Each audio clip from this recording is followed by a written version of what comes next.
दो भाई दोनों तबाही। और इस दफा पीएसएल में दोनों ही ऑलमोस्ट तबाह हो चुके हैं। दोनों का कैरियर तो टी20 में पहले ही तबाह हो चुका था, लेकिन इस दफा दोनों दोस्तों की टीमें भी तबाह हुई हैं पीएसएल में। और जिस तरह बुरी क्रिकेट इन दोनों ने खेली है, जिस तरह बुरी कप्तानी इन दोनों ने की है, बाबर आजम और मोहम्मद रिजवान की टीमें पीएसएल से बाहर हुई हैं। और पिछले 10 सालों में ऐसा पहली दफा हुआ है कि पेशावर ज़ल्मी की टीम प्ले ऑफ के लिए क्वालिफाई नहीं कर पाई और मुल्तान सुल्तान की टीम प्ले ऑफ के लिए क्वालिफाई नहीं कर पाई। पिछले 4 साल से लगातार वो फाइनल खेल रहे थे। तो ये लोग कितना अंडर प्रेशर है, कितना इनके दिमाग बंद हो चुके हैं, आप इस बात से अंदाजा लगा सकते हैं। और सबसे पहले मेरा सवाल यह है कि बाबर आजम को कप्तानी करना कब आएगी। पिछले 4 साल से वो फ्रेंचाइज क्रिकेट में कप्तानी कर रहा है। इससे पहले इंटरनेशनल क्रिकेट में भी 4 से 5 साल 3 से 4 टूर्नामेंट कप्तानी की है। इसके बावजूद भी आपको अभी तक कप्तानी की इच्ची बिच्ची का भी पता नहीं चला। तो बड़ा अफसोस होता है कि आपने सीखने की कोशिश ही नहीं की। बैटिंग बॉलिंग की बात छोड़ दें, वो एक अलग टॉपिक है, उसके ऊपर बाद में बात करते हैं। लेकिन मुझे अफसोस होता है कि जब आपके डगआउट में मोहम्मद अकरम, इंजमामुल हक, मुश्ताक अहमद जैसे लोग बैठे हों और फिर भी आप हर मैच में टॉस जीतकर पहले बॉलिंग कर रहे हैं। और वही ग्राउंड जहां पर पिछले 8 में से 7 टीमें पहले बैटिंग करने वाली जीती हैं। या तो आप खुद को तुरम खान समझते हैं या फिर आप बेवकूफ हैं, क्योंकि आप स्टैट्स के ऊपर बिलीव नहीं कर रहे। माना कि आपकी बॉलिंग बुरी है, लेकिन आपकी स्ट्रेंथ क्या है? आपकी बैटिंग। आपके पास अब इतनी तगड़ी बैटिंग है तो आप पहले बैटिंग करें और बोर्ड पर 150-200 रन लगाएं। जब बोर्ड पर इतना बड़ा टारगेट होता है ना, तब अगली टीम के वैसे ही रोंगटे खड़े होते हैं, तब उनको प्रेशर में लिया जाता है। तब अगर उनकी पहली 1-2 विकेटें जल्दी गिरती हैं तो मैच वन साइडेड हो जाता है। लेकिन शायद आपकी डिफेंसिव अप्रोच है। इसीलिए मैं कहता हूं कि पाकिस्तानी कोई भी कोच पाकिस्तान टीम के साथ अटैच नहीं होना चाहिए। उसके पीछे रीजन ये है कि ये सारे डिफेंसिव अप्रोच के मालिक हैं। इनको पता ही नहीं है कि हमने क्रिकेट कैसे खिलानी है। उसके बावजूद भी मिसबाह पाकिस्तान का कोच बन चुका है। खैर, अगर मैच की बात करें तो मैच बारिश की वजह से सिर्फ 13 ओवर पे डिपेंड था और उसके बाद भी आप टॉस जीतकर, किस्मत आपका बार बार साथ दे रही थी। पिछले मैच में भी किस्मत ने आपका साथ दिया था, लेकिन आपने पहले बॉलिंग की। इस मैच में भी जब 13 ओवर का मैच होता है, हर टीम यही चाहती है कि वो पहले बैटिंग करे, क्योंकि जब बाद में भी बारिश हो तो आप इतना अच्छा स्टार्ट प्रोवाइड करें जिस तरह लाहौर कलंदर ने स्टार्ट प्रोवाइड किया था। लेकिन आपकी मैनेजमेंट, आपका कप्तान जब फारग होगा तब आप कैसे अच्छे फैसले करेंगे। और जो लोग कहते हैं ना कि बाबर आजम अकेले का फैसला नहीं था, तो भाई ऐसी कप्तानी क्यों करनी है जिसमें आपके हाथ में ही कुछ नहीं है? छोड़ो कप्तानी को। मैं तो इस पीएसएल से पहले ही बात कर रहा था कि बाबर आजम को कप्तानी नहीं करनी चाहिए। इसको अपनी सिर्फ बैटिंग के ऊपर ध्यान देना चाहिए और अपने गेम पर फोकस करना चाहिए। यह कप्तानी वाला मटेरियल नहीं है। कप्तान बॉन्ड प्लेयर होते हैं। ये बात समझने वाली है, अगर कोई समझ जाए। अगर मैच की बात करें तो लाहौर ने पहले खेलते हुए 149 रन बनाए थे, जो मेरे ख्याल में 20 से 25 रन शॉर्ट थे। और मुझे लगा था कि पेशावर की टीम आसानी से ये मैच जीत जाएगी, क्योंकि जिस तरह लाहौर ने स्टार्ट प्रोवाइड किया था, पहले 3 ओवर में उनके 50 रन थे। पहले 7 ओवर में गेम लाहौर के हाथ में थी। उसके बाद पेशावर ज़ल्मी के इन्हीं यंग ना तजर्बाकार बॉलर्स ने, जिसने पिछले मैच में ठीक ठाक मार खाई थी, कम बैक किया और आखिरी 2 ओवर में शायद 15 से 20 रन लगे हैं। इसीलिए लाहौर की टीम सिर्फ 150 रन बना पाई है। देखो जिस तरह वो मार धाड़ कर रहे थे, मेरा नहीं ख्याल था कि 180 175 से कम टारगेट मिलने वाला था। और ये मैच मुझे शुरू में लग रहा था कि पेशावर की टीम हार जाएगी, लेकिन जिस तरह कम बैक हुआ था, लगा था कि पेशावर की टीम आराम से ये चेस कर सकती है, क्योंकि आपके पास बड़े बेहतरीन बल्लेबाज हैं। और मेरा सवाल यह है कि साइम अयूब को हमने कितनी इनिंग्स देनी है? जब वो पाकिस्तान टीम में आया उसने 25 इनिंग्स 25 इनिंग्स लगी थी उसको पहला जलवा दिखाने में। और अब भी ये पूरे 10 मैच हो गए हैं। एक मैच में 50 किया है, वो भी 130 के स्ट्राइक रेट से। पिछले मैच में जब आप 240 रन चेज कर रहे हैं, 47 किए हैं 150 के स्ट्राइक रेट से। जिस मैच में बाबर आजम 191 के स्ट्राइक रेट से बैटिंग कर सकता है, वहां पर साइम अयूब का क्या मसला है? हमारा मसला यह कि हम सिर्फ स्टाइलिश शॉट देखते हैं। वो 9 लुक छक्का मारता है, वो ये शॉट मारता है, वो शॉट मारता है। और भाई हमें क्या फायदा जब 10 में से वो 2 मैच भी अपनी टीम को जितवा नहीं सकता।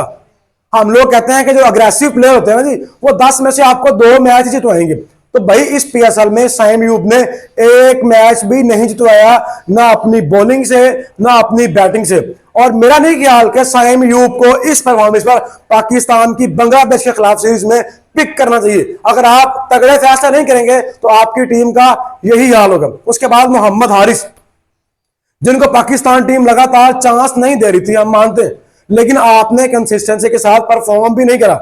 अगरचे आपके पास बेहतरीन चांस अभी भी मौजूद है, क्योंकि पाकिस्तान टीम में आपसे अच्छा या आपसे बेहतर इस टाइम कोई कीपर मौजूद नहीं है। क्योंकि बाबर और रिजवान जितनी गंदी इन्होंने परफॉर्मेंस इस टूर्नामेंट में दिखाई है, बाबर ने एक इनिंग अच्छी खेली है, उसके अलावा तमाम इनिंग्स की ऑलमोस्ट खराब थी। लेकिन जिन 2 मैचों में बाबर आजम ने 50+ रन किए हैं, जिस मैच में 94 रन किए हैं, पेशावर ज़ल्मी की टीम वही मैच करीब गई है या जीती है। उसके अलावा ऑलमोस्ट किसी भी पाकिस्तानी प्लेयर ने अच्छा परफॉर्म नहीं करा। तो मोहम्मद हारिस भाई कब परफॉर्म करोगे?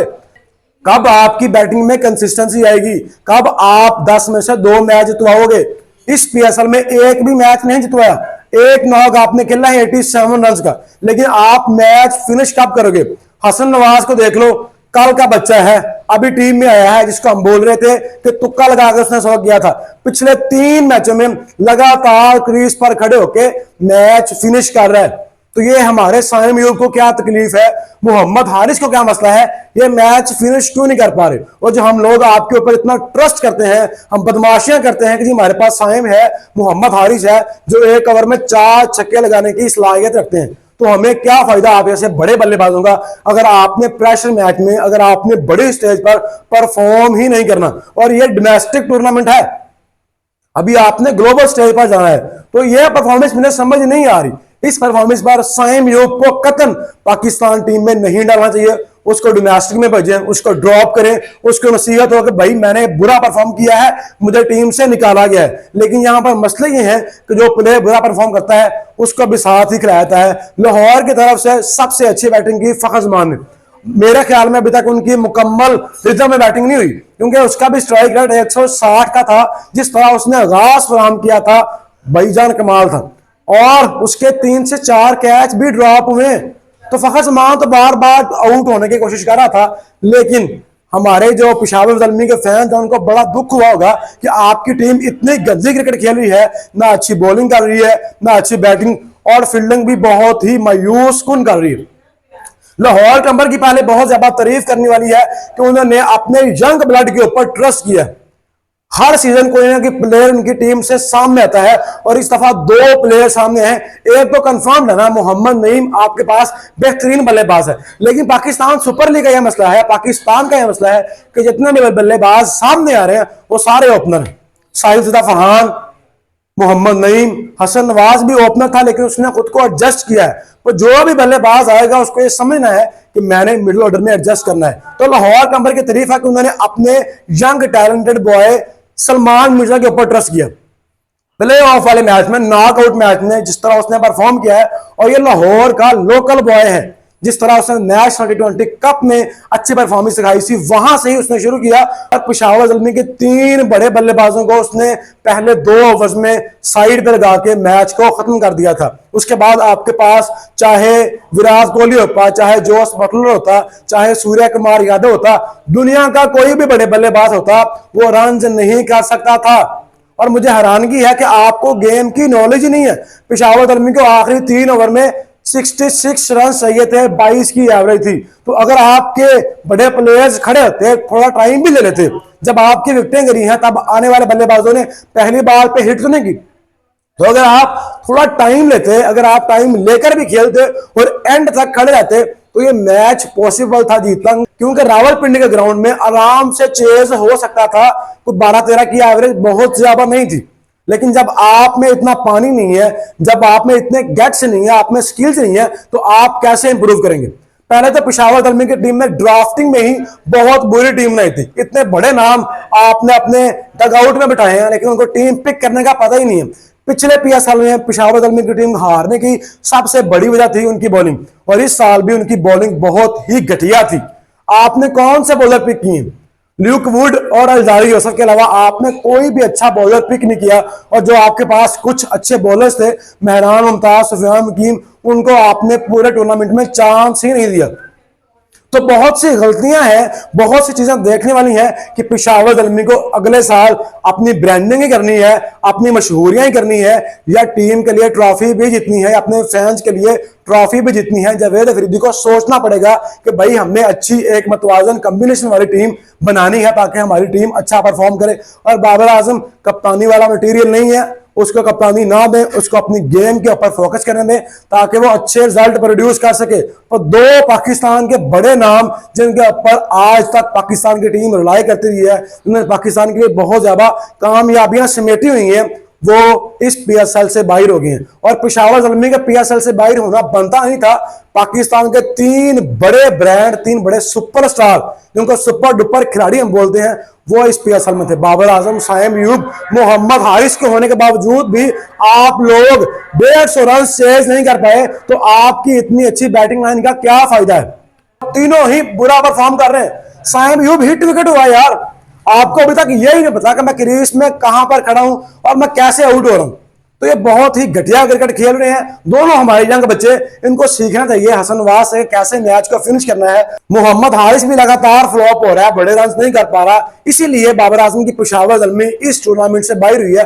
बाबर आजम की बैटिंग के ऊपर बात करना मेरे ख्याल में फजूल है, क्योंकि जब आपके दूसरे एंड से लगातार विकेटें गिरती जाएंगी, कोई एक रन बनाने को भी तैयार नहीं होगा, तो कैसे आपकी टीम अच्छा परफॉर्म करेगी। और अगर आप सबके स्ट्राइक रेट देख लें, 150 रन चेज कर रहे हैं 13 ओवर में, और सबके स्ट्राइक रेट 120-30 का, किसी का भी स्ट्राइक रेट इतना अच्छा नहीं था। नीचे से अहमद दानियाल ने आके अच्छी कोशिश की है, लेकिन जब आपके बड़े बल्लेबाज नाकाम हुए हैं, फ्लॉप हुए हैं, वो रन नहीं कर पाए, तो एक बॉलर आपको मैच कैसे जितवा सकता था। तो दोस्तों ये है सूरत हाल। दो बड़े नाम मोहम्मद रिजवान, बाबर आजम इस टूर्नामेंट से बाहर हो गए हैं, और दोनों का बाहर होना बनता भी था। हम लोग इनके ऊपर अंधाधुंध ट्रस्ट कर रहे थे, शायद अब अपना असली रूप दिखा रहे हैं कि हमें इतनी ही कैपेबिलिटी है, हम इतने ही पाने में है, हमारे ऊपर इतना ज्यादा ट्रस्ट नहीं करना चाहिए। और ये कप्तानी के मटेरियल भी शायद नहीं है, दोनों ने बहुत ही बुरी कप्तानी की है। तो देखते हैं कि आने वाली T20 सीरीज में कौन से प्लेयर्स ऐड किए जाते हैं। लेकिन अगर साइम अयूब को ऐड किया गया तो ये पाकिस्तान टीम के साथ बहुत बड़ी ज्यादती होगी, उसको एक सबक दें, नसीहत दें, बाहर बिठाएं।